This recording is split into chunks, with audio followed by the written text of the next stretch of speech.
তফসিল ঘোষণার পর থেকেই সরগরম গাজীপুরের রাজনীতি। ইতোমধ্যে মনোনয়ন যাচাইয়ের পর নির্বাচনী মাঠে বিএনপি, জামায়াত, এনসিপি স্বতন্ত্র প্রার্থী সহ ৩৪ জন।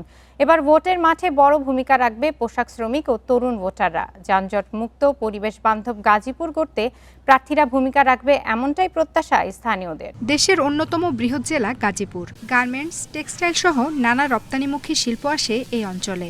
জেলায় মোট ভোটার ২৭,৩৮,২৪৯ জন।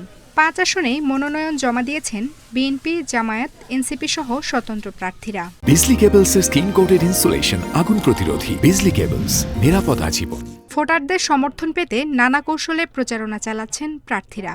তারেক রহমানের ৩১ দফা বাস্তবায়নের মাধ্যমে নতুন বাংলাদেশ করতে ধানের শীষের পক্ষে কাজ করার আহ্বান জানিয়েছেন বিএনপির প্রার্থীরা। আমরা যদি সরকার গঠন করতে পারি ইনশাল্লাহ, তাহলে ৩১ দফা বাস্তবায়নের মধ্য দিয়ে আমরা জনগণের প্রত্যাশা পূরণ করব। এটাই হলো আমাদের দলীয় প্রতিশ্রুতি।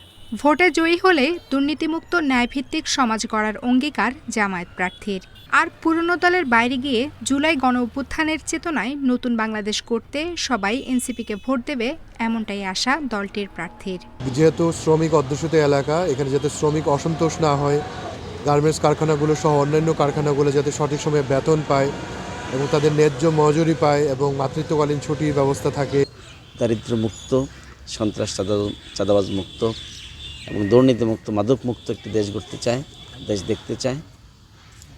সেজন্য আমরা বাংলাদেশ জামায়াত ইসলামীর পক্ষ থেকে আমরা নিরলসভাবে কাজ করছি।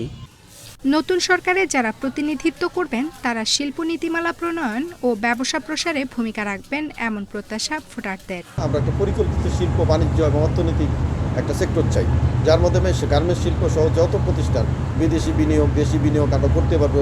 ফ্যাক্টরি বন্ধ না হয় এটা আমরা আশা করতেছি।